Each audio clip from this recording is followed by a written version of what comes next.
श्री कृष्णा। तो जैसे last video में हमने डिस्कस किया था about the blood donation drive जो हम ऑर्गेनाइज कर रहे हैं। तो ये वीडियो में हम जानेंगे कि जो कॉमन क्वेश्चंस हैं जिससे लोग कभी कभी डरते हैं कि ब्लड डोनेशन क्यों करना चाहिए, किसने करना चाहिए, क्या कॉम्प्लिकेशंस है। तो ये सारा हम डिस्कस करेंगे एक एक्सपीरियंस्ड डॉक्टर के साथ, जो एक एक्स ब्लड बैंक ऑफिसर भी रहे हैं and currently he is my husband. Introducing doctor Nihar Thakkar. तो I welcome you for this discussion कि हम ट्राई करें कि ब्लड डोनेशन के बारे में ज़्यादा से ज़्यादा अवेयरनेस क्रिएट करना चाहते हैं।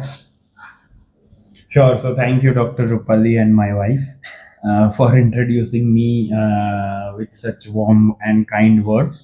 सबसे पहला सवाल, आपका blood bank as a blood bank officer आपका क्या एक्सपीरियंस रहा है? ब्लड बैंक ऑफिसर में मैं ब्लड बैंक में था ऑलमोस्ट 1 ईयर के लिए in the year of 2018 and तभी मैं बहुत सारे कैंप्स किया करता था। मैंने ऑलमोस्ट, आप सोचेंगे वहाँ पे मैंने कैंप किया है, मैंने स्टेशंस पे कैंप्स किए हैं, मैंने मल्टीनेशनल कंपनीज में कैंप्स किए हैं। And people if you see, पहले जितने डरे हुए या पहले जितने उनको डाउट्स होते थे वो अभी कहीं परसेंटेजेस से कम हो गए हैं and they are now voluntary coming to donate the blood. Okay, that is great. So that brings me to my next question कि क्या ब्लड डोनेट करना ज़रूरी है? ब्लड डोनेट करना बिल्कुल ज़रूरी है because as we know that blood एक ऐसी चीज़ है, अनलाइक अदर ड्रग्स और मेडिसिन, जो कोई फैक्ट्री या कंपनी में नहीं बनती। This is blood. एक ब्लड खाली इंसानों में रहता है और यही इंसान का ब्लड किसी और व्यक्ति के काम आ सकता है। जब कोई व्यक्ति को डिलीवरी के टाइम पे ज़्यादा ब्लड लॉस हो गया या फिर एक्सीडेंट के टाइम पे ब्लड लॉस हो गया या कोई ऑपरेशन के दरमियान उनको ब्लड लग रहा है, तो ये जो ब्लड रहता है, ये ब्लड किसी और व्यक्ति का ही होता है। और कोई अगर हम में से कोई अगर ब्लड डोनेट करना बंद कर दे तो ये जो इम्पोर्टेंट टाइम्स है या इम्पोर्टेंट कंडीशंस है जहाँ पे ब्लड ज़रूरी होता है, वो ब्लड मिल नहीं पाता है। ओके। फिर आपने ये डिस्कस किया कि ब्लड डोनेट करना क्यों ज़रूरी है और जो रेसिपिएंट है यानी जिसको ब्लड लगता है उनके क्या क्या बेनिफिट्स हैं, ये आपने बताए। तो अभी मेरा नेक्स्ट क्वेश्चन है कि जो डोनेट करेगा उनको क्या साइड इफ़ेक्ट्स होंगे या फिर क्या एडवांटेजेस है कि वो क्यों आके ब्लड डोनेट करे? तो पहले मैं एडवांटेजेस के बारे में बात करता हूँ। कोई भी व्यक्ति अगर ब्लड डोनेट करता है तो उसके शरीर में नया ब्लड, ऑलमोस्ट प्लाज्मा जो रहता है कंपोनेंट, ऑलमोस्ट 24 to 48 आवर्स में रिप्लेनिश हो जाता है। एंड बाकी का जो कंप्लीट आरबीसीज और बाकी जो कंपोनेंट्स है 3 to 4 months के ड्यूरेशन में बनते हैं। इसलिए बोलते हैं कि ब्लड डोनेट ऑलमोस्ट 3 months के बाद करना चाहिए। दूसरा, तो ये ब्लड रिप्लेनिश होता है, नया ब्लड एक व्यक्ति के शरीर में आता है, जिसकी वजह से जो पुराना ब्लड है वो उसकी वजह से जो प्रॉब्लम्स हो रहे रहेंगे वो व्यक्ति को, वो ना नहीं होंगे। और ये मेरा एक ऑब्जर्वेशन है, ये पर्सनल ऑब्जर्वेशन है, ये कोई लिटरेचर या स्टडी नहीं बता रहा है। मैंने इतने सारे ब्लड डोनेशन कैंप्स में जाने के बाद, इतने सारे व्यक्तियों को मिलने के बाद जिन्होंने ब्लड डोनेशन किया है बहुत सालों के लिए, सो मैंने उनमें देखा है कि जो लाइफस्टाइल डिजीजेस होती है, जैसे कि डायबिटीज़ या कोलेस्ट्रॉल की बीमारी या ब्लड प्रेशर की बीमारी, तो ये सब उन व्यक्तियों में नहीं पाई जाती है। सो ये एक मेरा ऑब्जर्वेशन है, मैं ऐसा क्लेम नहीं कर रहा हूँ, बट ऑफ कोर्स देयर इस टॉपिक पे और रिसर्च करना चाहिए मेरे हिसाब से। और साइड इफेक्ट्स की जब मैं बात करता हूँ तब ये एक नोशन है, एक मिथ है कि ब्लड डोनेशन के बाद किसी भी पेशेंट को या किसी डोनर को कुछ कॉम्प्लिकेशंस हो सकते हैं या उनको वीकनेस आ सकती है या उनको चक्कर जैसा आ सकता है। तो ये एक चीज मैं इंपॉर्टेंट बताना चाहता हूँ कि जब किसी भी व्यक्ति से ब्लड लेते हैं तो वो 350 या 450 ml के बैग्स होते हैं, और एक किसी भी एवरेज व्यक्ति के शरीर में ऑलमोस्ट 5 लीटर्स ऑफ ब्लड होता है. सो Okay. जब हम 350 या 450 ml की बात करें, that is less than 10% of the total blood volume. That is hardly anything. तो ये जब शरीर से जाता है तभी कोई कोई बहुत ही, अगर मैं परसेंटेजेस में बात करूं तो हार्डली 2 या 3% लोगों को उसकी वजह से वीक चक्कर आ सकते हैं, बट वो भी ट्रांजिएंट, यानी कि फॉर दैट मोमेंट. ओके, मतलब कुछ मिनटों के लिए उनको चक्कर जैसा आ सकता है. उसके अलावा long term complications, side effects वगैरह कुछ भी नहीं है. दूसरा एक फायदे में ये बात मैं ऐड करना चाहता हूं कि जब किसी भी पेशेंट का ब्लड लिया जाता है तो हम काफी कुछ प्री ब्लड डोनेशन वर्कअप करवाते हैं, जैसे कि होता है to check pulse rate, BP check करना, उनका ब्लड ग्रुप चेक करना, उनका हीमोग्लोबिन लेवल्स चेक करना. तो आपने देखा रहेगा कि कभी भी ब्लड डोनेशन कैंप रहता है तो वहां पे एक ब्लू कलर के सोल्यूशन में उन लोग चेक करते हैं कि आपका हीमोग्लोबिन है या नहीं. उसका बहुत ही सिंपल फंडा है कि अगर आपका जो ब्लड ड्रॉप है, वो जो सोल्यूशन है वो कॉपर सल्फेट है, अगर आपका ब्लड ड्रॉप वो सोल्यूशन के अंदर सिंक हो गया, इसका मतलब है कि आपका हीमोग्लोबिन 12.5 से ज्यादा है. Okay. और 12.5 is the cut off to give donate blood.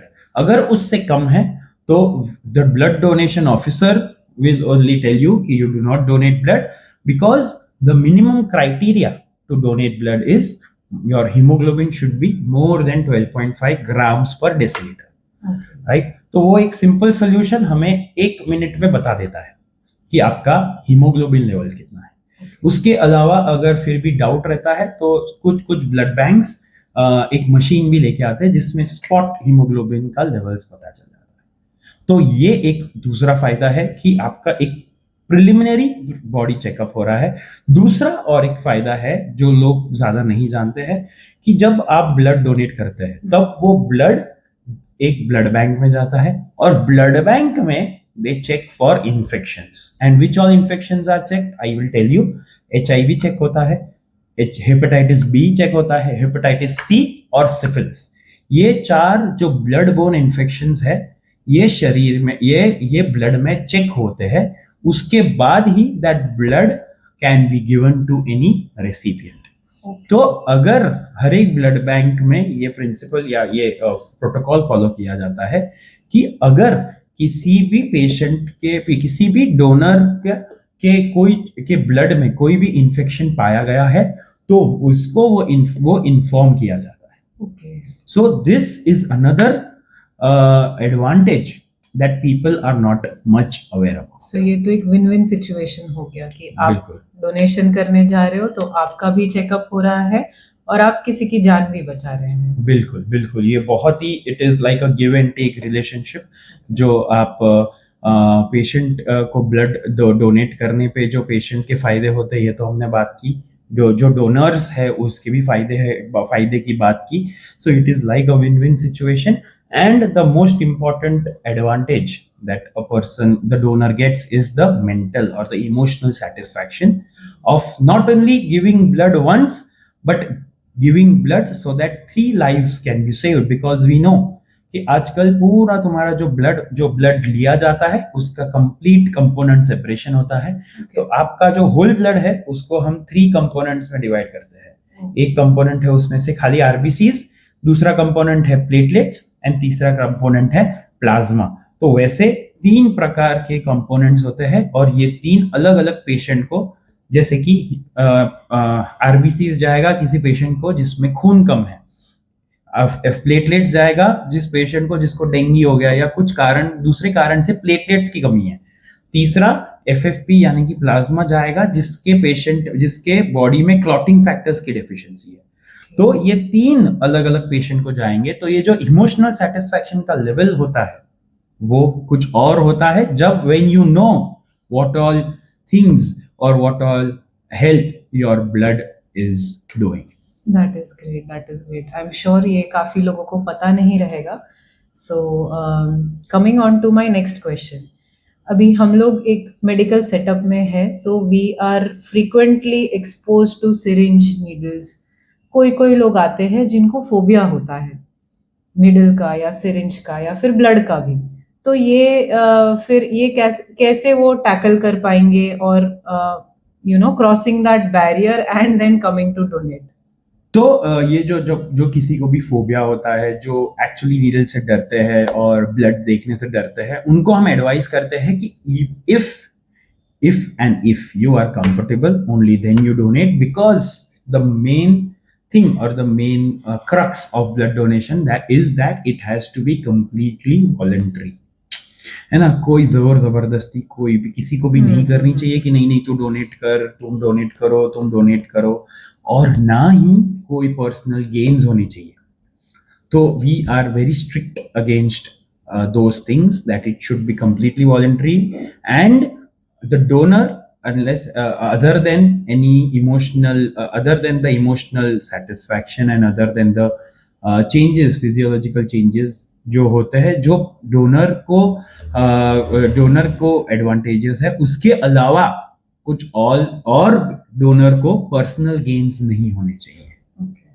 Okay So, got it. And this brings me to almost my last question, I think, कि हमने ये बताया कि एक डोनर जब आता है तो वो 3 व्यक्तियों को या फिर 3 मरीजों को हेल्प कर सकता है। लेकिन मानो कि किसी दिन डोनर को ही ज़रूरत लगी ब्लड की, तो उसके लिए क्या प्रोसीजर रहेगा अगर वो खुद डोनेट कर चुके हैं? अगर ब्लड डोनेट आपने किया रहेगा या आपने देखा रहेगा, तो जो भी ऐसे blood donation camps, blood banks करते हैं, वो बहुत बार ये अश्योर करते हैं कि since you have donated blood, you have done this good deed, they will assure you कि इन फ्यूचर अगर आपको किसी भी प्रकार के ब्लड कंपोनेंट्स या ब्लड की जरूरत पड़ती है, मे बी आपको या आपके परिवार वालों को, तो they will be providing blood at a lesser rate or maybe free of charge depending on the blood bank, right? So whenever you donate blood, आपको एक ब्लड डोनेशन कार्ड या ब्लड डोनर कार्ड दिया जाता है जिसकी validity 1 या 2 years रहती है। तो उसके अगेंस्ट आप एक ब्लड कंपोनेंट या ब्लड आपको मिल सकता है। So that is another advantage. Got it. Okay. And lastly, I have to ask, who all can donate blood? मतलब कौन कौन डोनेशन कर सकता है? राइट तो उसका बहुत ही स्ट्रिक्ट क्राइटेरिया है। जो एक ब्लड डोनेशन ऑफिसर या ब्लड ट्रांसफ्यूजन ऑफिसर जो at that point of time जो वो कैंप में बैठा रहेगा, वो आपको कुछ कुछ क्वेश्चंस पूछेंगे। उस क्वेश्चंस के आंसर्स आप जिस प्रकार से देते हो उसके हिसाब से he will decide whether you can donate और नॉट। बट ब्रॉडली अगर मैं बताना चाहूँ तो कुछ हीमोग्लोबिन का क्राइटेरिया तो मैंने बताया कि haemoglobin levels should be more than 12.5। Other criteria is your weight. Your weight for gents or for a gentleman, it should be more than 45. Okay. For ladies, it should be more than 50 kg. Okay. ये दूसरा criteria हो गया। तीसरा important criteria कि आपको कोई recent infections नहीं होने चाहिए। आपने कुछ रीसेंट मे बी 1 मंथ में आपने कुछ एंटीबायोटिक्स नहीं ली होनी चाहिए। दूसरा एक इंपॉर्टेंट क्राइटेरिया है जो लोग नहीं समझते, इज दैट कि आपको एटलीस्ट 1 वीक का abstinence from alcohol and cigarettes, मतलब 1 हफ्ते तक आपने प्रीवियस 1 वीक आपने स्मोक नहीं किया होना चाहिए और अल्कोहल नहीं पीना होना चाहिए। सो ये थोड़े से ब्रॉड क्राइटेरिया है जो फुलफिल होने चाहिए before you can donate blood. Thank you. काफ़ी सारे ऐसे पॉइंट्स हमने डिस्कस किए जो शायद ही लोगों को पता हो।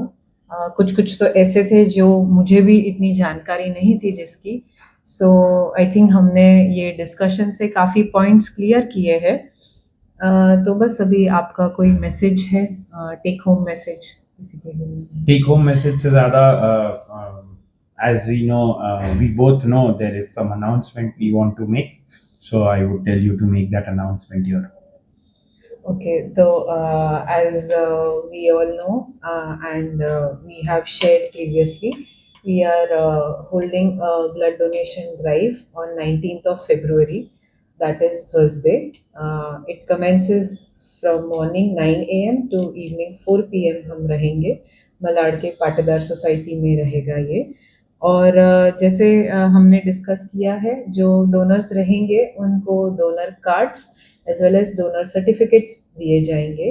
Refreshments and everything will be taken care of, proper screening will be done, donations will be monitored thoroughly, and yes, we expect maximum participation for a simple cause कि ये जो ब्लड है वो थैलेसीमिया पेशेंट्स को के लिए dedicated रहने वाला है। तो बस हमारी छोटी सी एफर्ट है ये कि हम एक डोनेशन ड्राइव करें। So remember guys, the date is 19th February. It's a Thursday. It's a public holiday. So please do come and donate and save lives. Thank you. Thank you.